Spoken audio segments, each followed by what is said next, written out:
The top speed of the Bugatti Veyron is 253. The A206, I'm going faster than I can speak. That's fast. Mat Armstrong has taken on many difficult car projects over the years, but his Bugatti Veyron rebuild may be the most ambitious one yet.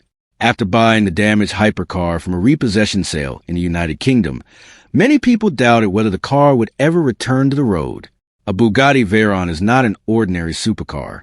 It is one of the most advanced and expensive production cars ever built.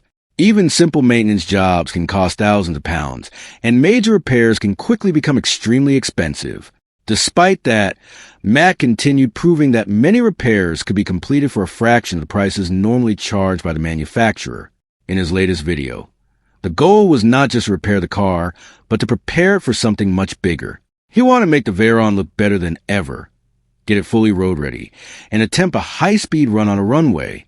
The project included a complete visual transformation, a wheel upgrade, several technical fixes, and one very important challenge involving the famous Bugatti top speed key. Everything seemed to be moving in the right direction, but the journey was far from simple. Like every major project involving a hypercar, unexpected problems appeared along the way.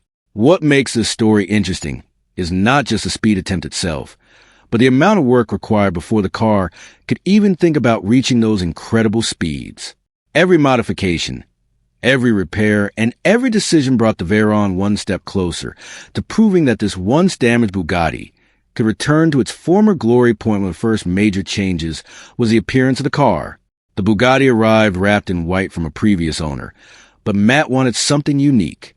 Once the old wrap was removed, the original paint underneath revealed a classic two-tone Bugatti design. The lower sections were painted light blue, while the upper sections were finished in a darker blue. Instead of completely changing the look of the car, Mat decided to build upon the original design. The dark blue paint remained, while the lighter blue sections were wrapped in a satin metallic silver finish. The result created a fresh appearance that still respected the car's original style. The new color combination also matched the interior, which already featured silver and dark blue details. Applying the wrap was a careful process that required patience and precision. Each panel was handled separately to avoid damaging the paint underneath. Special knifeless tape was used along panel edges so that the wrap could be cut cleanly without using blades directly on the car. Heat guns helped stretch and shape the material around the complex curves of the Veyron's bodywork. Some areas were especially difficult, including the front bumper, where different colors and materials met. The team worked carefully to preserve original painted sections while applying the new wrap exactly where it was needed. After many hours of work, the transformation was complete. The Veyron now had a unique appearance unlike any other example on the road. It looked modern, aggressive, and far more personalized than before, giving the project a major visual upgrade before performance preparations began. The next stage involved fitting a new set of wheels. While changing wheels may sound simple on most vehicles, almost nothing is simple when working on a Bugatti Veyron. Mat selected a set of custom wheels designed specifically for the car. Their silver finish matched the new wrap perfectly and gave the Veyron a cleaner and more modern look. However, replacing the factory wheels introduced a technical challenge. The original Bugatti tire pressure monitoring system is integrated into the factory wheel setup. The sensors communicate directly with the car and are programmed with specific identification codes. Normally, when new sensors are installed, a vehicle can learn and accept them through a relearning process. The Veyron is different. Many of its systems require factory-level access and specialized software. This meant the new wheels could potentially trigger warning lights and system errors if the sensors could not communicate properly with the car. Fortunately, specialists involved in the project found a solution. Aftermarket sensors were programmed to work correctly with the Bugatti system without requiring direct factory intervention. Once installed, the warning messages disappeared, proving that the solution worked. It was another example of Mat and his team finding alternatives to expensive factory procedures. Small victories like this have become a major theme throughout the Veyron rebuild. Instead of simply paying huge manufacturer prices for every problem, they continue searching for practical solutions that achieve the same result. By this stage, the car looked dramatically different from when it arrived and was becoming increasingly ready for the next phase of project. Perhaps the most interesting challenge involved one of the Veyron's most famous features, top speed mode. The Bugatti Veyron was designed to reach speeds exceeding 250 miles per hour, but doing so requires a special setup. In normal driving conditions, the rear wing automatically deploys at high speeds to create downforce and improve stability. While this makes the car safer, it also creates additional drag that limits maximum speed. To unlock the car's full performance potential, Bugatti created a special top speed mode.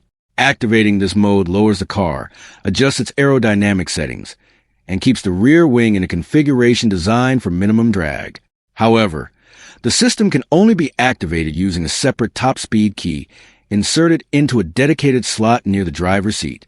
When Mat purchased his Veyron, he only received the standard ignition key. The top speed key was missing. According to industry rumors, replacing this key through official channels can cost an astonishing amount of money. Rather than accepting that expense, Mat began investigating how the system actually worked. This approach has defined much of the Veyron rebuild. Instead of assuming every Bugatti part must cost a fortune, he researches, experiments, and searches for practical alternatives. The discovery process surrounding the speed key became one of the most fascinating parts of the project because it highlighted how much knowledge and creativity are often hidden behind extremely expensive automotive systems. As the runway test approached, solving this problem became essential. Without a working speed key, the Veyron would never have a chance to reach the performance levels that made it famous around the world. Mat Armstrong may have done it again. In his latest Bugatti Veyron video, he showed something that many people thought was impossible. Not only did he continue rebuilding one of the world's most famous hypercars outside of Bugatti's official network, but he also discovered a way to replace one of the car's most exclusive features for a tiny fraction of the normal cost. What started as a simple preparation video quickly turned into one of the most interesting chapters of the entire Veyron rebuild. There was a new color, new wheels, a custom-made speed key, several unexpected problems, and finally a trip to a runway where Mat hoped to push the car closer to its true potential. But just when everything seemed ready, something small and completely unexpected stopped the project in its tracks. The story is not just about speed. It is about solving problems, finding alternatives, and proving that even a car as complicated as a Bugatti Veyron can sometimes be repaired without spending huge amounts of money that manufacturers often charge. The Bugatti Veyron that Mat purchased already had an interesting history. He bought the car from a repossession auction in the United Kingdom for less than £1 million, which is significantly cheaper than what most Veyrons sell for today. Since buying the car, he has spent months bringing it back to life.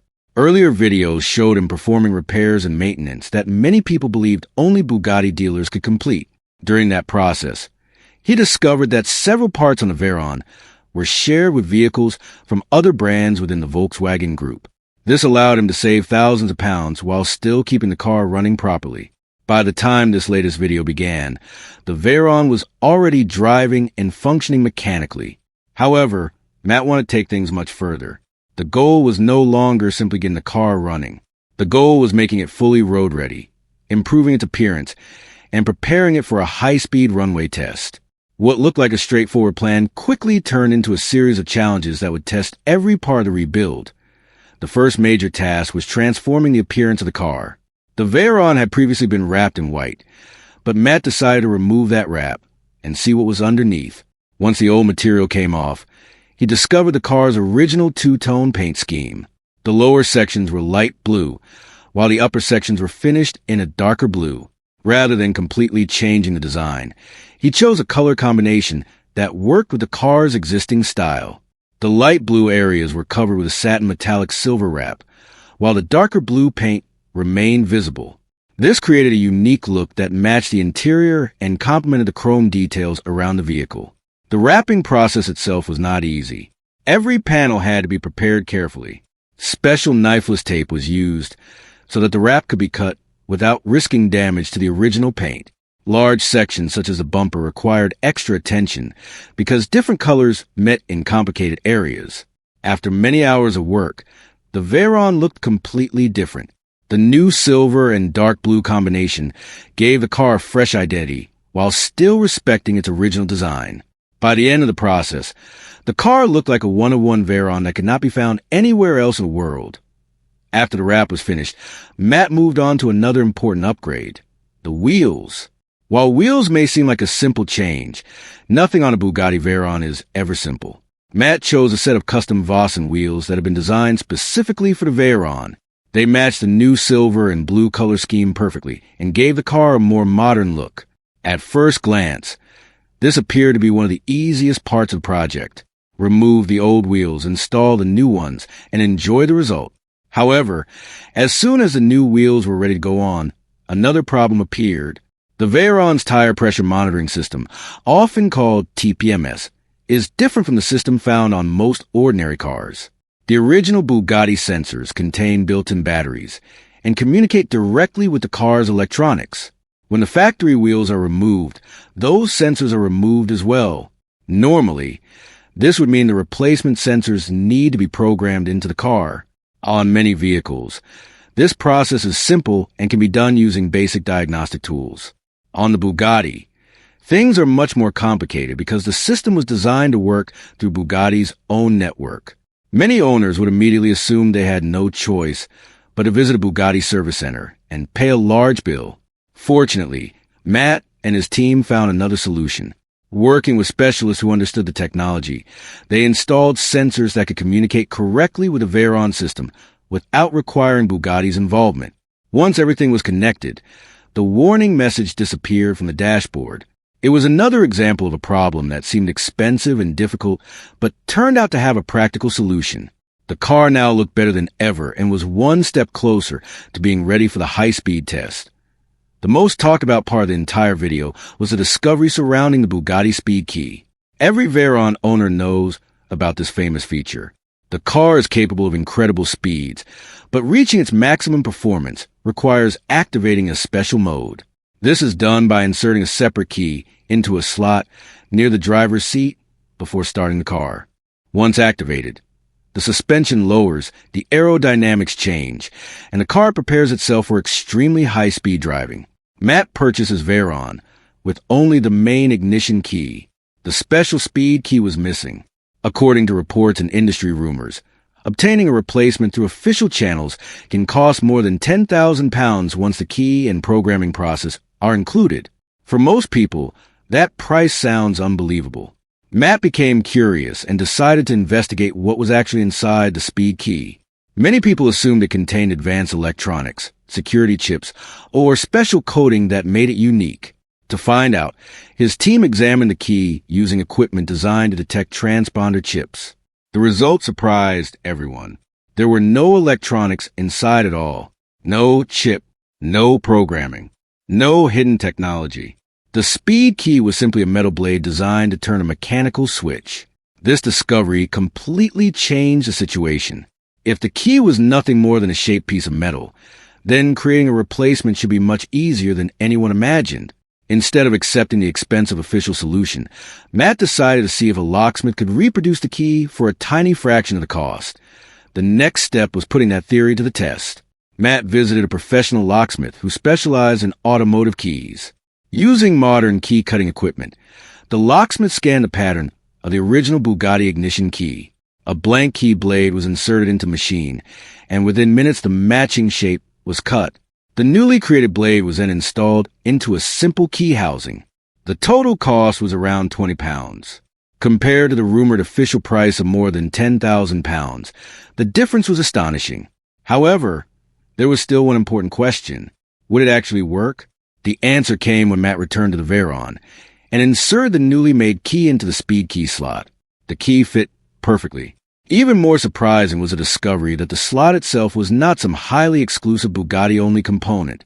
According to the investigation shown in the video, the mechanism was shared with a Volkswagen Touareg part. In other words, one of the systems responsible for unlocking the Veyron's legendary top-speed mode was based on technology that could also be found in a much more affordable vehicle. This moment perfectly captured the theme of the entire rebuild. Again and again, Matt was proving that many supposedly untouchable Bugatti systems were not nearly as mysterious as people believed. The expensive image surrounding the car often made owners assume there was no alternative to official solutions. Yet, with enough research and determination, practical answers kept appearing. The successful creation of the 20-pound speed key quickly became one of the most memorable moments in the entire Veyron project, and gave Mat exactly what he needed for the upcoming runway test. Even after solving the wheel and speed key challenges, the Bugatti Veyron was still far from fully ready for a high-speed run. As soon as Mat took the car back on the road for testing, new issues began to appear almost immediately. Within just a short drive, the car entered limp mode, and an engine warning light appeared on the dashboard. For a moment, it looked like all the progress made so far might not matter. When a car like the Veyron detects a serious fault, it automatically reduces power to protect the engine. This is a safety system, but it also makes a car almost impossible to drive properly. After checking the diagnostics, the team found a cylinder misfire issue, specifically linked to one of the engine's 16 cylinders. The Bugatti W16 engine is extremely complex, and even a small issue in ignition or fuel delivery can cause noticeable performance problems. At the same time, another unrelated problem appeared. The indicators stopped working. The hazard lights still functioned, but the normal left and right indicators did nothing.